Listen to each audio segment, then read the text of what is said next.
Ассалаумағалейкум, менің YouTube арнамда кезекті сараптама. Бұл жолы утилизациялық жинақ туралы әрине. Утилизациялық жинақтың бағасы қанша болуы мүмкін? Қазір не істелді, не істеліп жатыр? Болашақта не болады? Жалпы утилизацияға жоқ деген ұйым президенттің тапсырмасы дұрыс орындалып жатқан жоқ, тағы да бұрмалаушылықтар бар дегенді айтты. Енді рет-ретімен айтып берем. 11 қаңтар күні президент мәжілістің отырысында оператор РОП деген жеке монополист компанияның жұмысын тоқтатып, оның құзыретіндегі жұмыстарды мемлекеттік органдардың қарауына беруді тапсырды. В целом в обществе множество вопросов вызывает деятельность компании, которая называется оператор РОП. Дошло до того, что было организовано некое общественное движение против этой частной компании. Я поручаю правительству принять меры по прекращению утилизационного сбора и распоряжения утилизационным сбором оператор РОП. Этим должна заниматься государственная организация, как положено. Үкімет бірден іске кірісті. Өздерінің отырыстарында талқылай бастады. Экология министрлігінің жанынан арнайы жұмыс тобы құрылды, бірқатар шараларды қабылдады. Қазіргі уақытта оператор РОПтың жұмысы толықтай тоқтады. Оның активтері толық мемлекеттің меншігіне өтті. Осы уақытқа дейін оператор РОПтың қоржынына 690 миллиард теңгеден астам ақша түскен екен. Қазіргі уақытқа дейін оның 220 миллиардтан астамы қалды. Оның бәрі қазір мемлекеттің қарауына өтті. Енді ал қалғаны қайда кетті, қалай жұмсалды, не үшін жұмсалды деген толыққанды ресми есеп ақпарат ешқайда жоқ. Дегенмен олардың өздерінің айтуы бойынша кейбір деректер бойынша ақшаның басым бөлігі қазақстандық автоөндірушілерді қолдауға жұмсалды дейді. Бұл туралы сәлден кейін тағы да толықтар ретімен айтып берем. Оператор РОПтың атқарған жұмысы Жасыл даму деген акционерлік қоғамның құзыретіне берілді. Ал утилизацияға жоқ деген қозғалыстың өкілдері бұл шешім дұрыс емес деп отыр. РОП формасында емес, мемлекеттік, бұл РГП формасында болу керек, яғни мемлекеттік мекеме болған кезде. Және бұл РГП тек қана қаржы жинаумен ғана және оны жүзеге асырумен айналыспау керек. Бұл қаржы жинайтын агрегатор, бақылаушы орган ретінде, ал ары қарай оны жүзеге асырып реализовать ететін өзге де РОПтарға мүмкіндік беру керек. РГП жалпы не ол, не үшін керек? Соны түсіндіріп өтейін. Бізде экономикалық одақ бар. Сол одаққа мүше елдердің кез келгеніне сырттан әкелінген көлікке утилизациялық жинақ төленеді. Ал қарапайым тілмен айтқанда, мысалы, Ресейге Германиядан көлік әкелінді делік. Оның утилизациялық жинағымен алғашқы тіркеу жарнасы сол Ресейде төленеді. Енді экономикалық одаққа мүше өзге елге, мысалы, Қазақстанға егер көлік сатылса, Қазақстанға келген кезде одан утилизациялық жинақ алынбауы керек дейді. Егер жаңағы айтып отырған РГП формасында болса, ол мемлекеттің атынан сөйлей алады, яғни халықаралық деңгейдегі байланыстарға қатыса алады. Сондықтан осындай мүмкіндікті қарастыруға болатын еді дейді. Ал Жасыл даму акционерлік қоғам.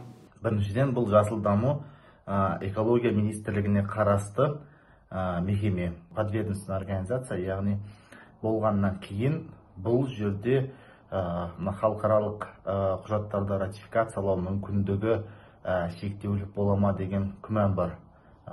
Біздің ұсынған ұсынысымыз бойынша бұл РГП болу керек.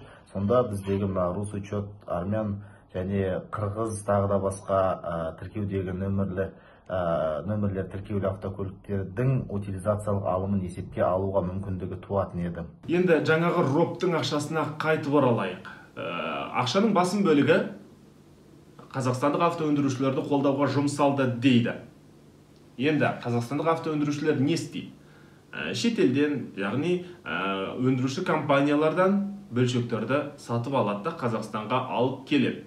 Сосын осы жақта құрастырады. Енді кейбір бөліктерін осы жақта бояймыз, үйтеміз, бүйтеміз деп айтады. Дегенмен көп бөлігі, басым бөлігі сол жақта жасалған детальдарды, құралдарды алып келеді, құрылғыларды, бөлшектерді осы жақта құрастырады. Сосын бізге қымбатқа сатады. Былай қарасаң, алып сатарлық қой, оның үстінде тиімді алып сатарлық сияқты. Себебі бөлшек түрінде сәл арзанда болады, оның үстінде бөлшек түрінде әкелгеннен кейін оған утилизациялық жинақ төленбейді. Ол себебі бөлшек әкелді ғой, көлік емес. Сөйтеді бізге қымбатқа сатады. Жарайды, бұл жарайды деді. Осыған да көнейік десек те, ол көліктер қайда? Жоқ қазір. салондардан мұндай көліктерді таппайсың, дефицит. Сонда бізге қымбатқа сататын көліктердің өзін олар бізге ұсына алмай отыр. Оның үстіне жаңағы оператор РОПтың мәліметі бойынша олардың пайдасы өздеріне жетпегендіктен бәлен 100 миллиард теңгені көмек ретінде алған екен. Сонда бұл өздері пайда тапқанмен ғана қоймай, біздің ақшамыздан жиналған ақшадан өздеріне көмек алған. Былайша айтқанда 100% непроигрышный бизнес болып тұр ғой бұл. Сонда бұндай өндірушілердің бізге жалпы қажеті бар ма? Бұл жерде енді өз ойым. Егер де өзін-өзі толық ақтай алмаса, нарықта бәсекелестік бар, нарықта жұмыс істей алмайтын болса, біздің қажеттілігімізді толық жаба алмаса, мұндай өндірушілердің бізге жалпы қажеті бар ма? Егер утилизациялық жинақта арзандататындай болса, сол біздің өндірушілерден емес, шетелден көлікті, сапалы көлікті алып кеп мінуімізге болатын еді ғой. Бұл өз ойым.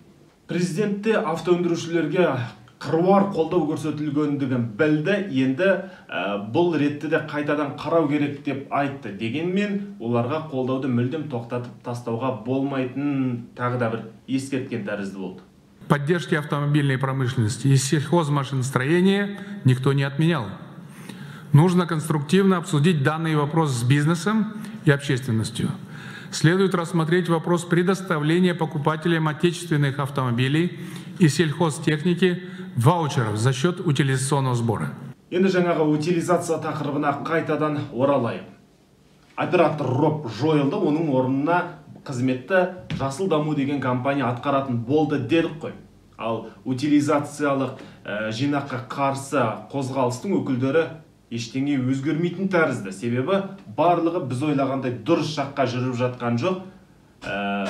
Ат айналып қазығын табады демекші, біздікі барлығы қайтадан өз орнына келетін тәрізді деп отыр. Гәп мынада. Дәл осы утилизациялық алымды бақылаған, оператор РОПты бақылаған Примкулов деген вице-министр, экология министрлігінің дәл осы Жасыл даму акционерлік қоғамының директорлар кеңесінің құрамында болған. Бұл енді былай айтқанда өте күмәнді мәселе. Оператор РОПта қаржылық мәселелерді басқарған Башеева Айжан есімді ханым дәл қазіргі таңда Жасыл даму акционерлік қоғамының бас директорының орынбасары болып тағайындалған. Бұл деген нені білдіреді? Былай айтқанда қосылғыштардың орналасқанмен қосынды өзгермегендігін, дәл сол команда басқа мекеменің атауымен әрі қарай халықты қанауды тоқтатпайды деген сөз. Сол қызметкерлер тек қана компанияның атын өзгертіп басқаша жұмыс істеуі мүмкін деген күдік бәрімізде бар. Бірақ барлығы жақсы шешіледі деген үмітімізде бар.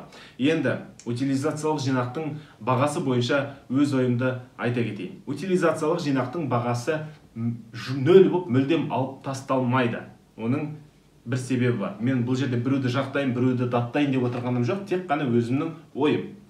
Егер де оны нөл қып немесе тым арзан қып алып тастайтын болса, мыналар болуы мүмкін. Қазір Қазақстанда біздің мініп жүрген көліктеріміздің ресми статистика бойынша 70% ескірген деп есептеледі екен. Яғни барлық көліктердің 70% ескі. Егер утилизациялық жинақ алынып тасталынатын болса, бізге қазір кіргізуге болатын көліктер Евро 4 стандартына сәйкес болуы керек, сол жақ рөлді болуы керек, анау ешкімге керек емес істемейтін ірі ГЛОНАСС деген батырмасы болуы керек, және де қауіпсіздік жастықшалары болуы керек. Осыларға сәйкес келетін болса, біз оны кейбір машиналарды өзімізді амалын тауып сәйкестендіріп аламыз ғой, оны сізді біз де білеміз. Сөйтіп, ескі көліктерді қайтадан тасып алуымыз мүмкін, жаңағы біреудің таңсық қылып әкеп алатын дегендер бар ғой.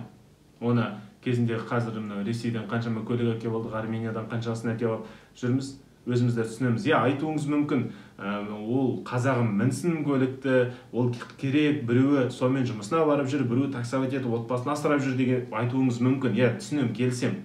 Мүмкін біреуге ауадай қажет шығар. Дегенмен ол мемлекетке керек емес. Себебі автопаркті ескерту ешкімге де тиімді емес деп есептейді ол жақтан. Бұл бірінші себебі. Екінші себебі, экономикалық себебі де бар.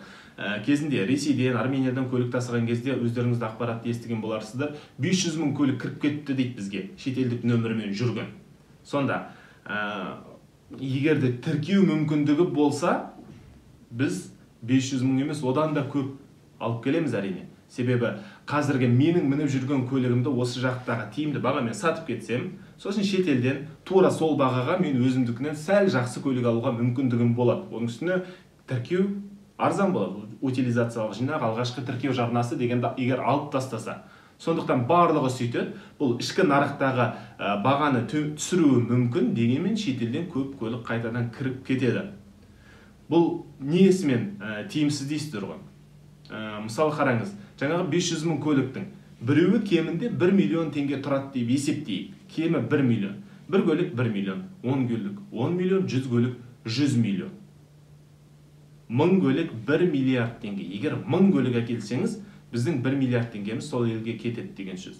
Ал 500 мың көлікті бір мемлекеттен біз сатып алып келсек, 500 миллиард теңгеміз сол елге кетеді. Яғни біздің экономикамызда айналымда жүрген 500 миллиард теңгені 10 миллион сіз, 5 миллион тағы бұру, сөйтіп жаңағы көлік сататын елге, көлігі арзан елге апарып тастаймыз.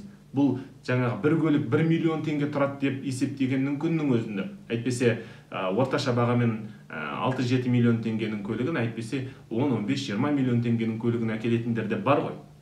Сонда 500 мыңның бер жағы болып қалады. Сол үшін бұл утилизациялық жинақтың бағасын тым төменге түсіріп тастамайды. Бұл жаңағы автопарктың ескіруіне алып келуі мүмкін. Екіншіден, біздің экономикамызға үлкен шығын болуы мүмкін. Бұл менің өз ойым. Ал тым жоғары қылып та қоя алмайды. Себебі президенттің тапсырмасы бар. Бағаны түсіріңдер, тиімді деңгейге есептеп әкеп қойыңдар деген. Екіншіден, тым биік қойса, біздің наразылығымыз, халықтың наразылығы қайтадан артып кетуі мүмкін. Сондықтан қазір жаңа құрылған үкіметке мұны таразының басы түп бір-біріне келетіндей, екі жақты да ренжітпейтіндей, тиімді тәсілді, тиімді бағаны ойлап есептеп шығарулары керек. Менің өз ойым осы. Дегенмен жаңағы белсенді топтың өкілдері утилизациялық жинақта алғашқы тіркеу жарнасы да 100 мың теңгеден артық болмасын деп жатыр. Әрине ол барлығымызға жақсы болар еді. Дегенмен сәл күмәнді. Сондықтан барлық жағдайға дайын болуымыз керек. Әзірге осы арнаға жазылыңыздар. Тағы да ақпараттар шыққанда енді жиірек материалдар жасап отырамын. Себебі осы соңғы 2 апта бойы денсаулығыма байланысты YouTube'қа материал жасауға мүмкіндігім болмады. Әзірге осы арнаға жазылыңыздар. Жақсылықпен жүздесейік.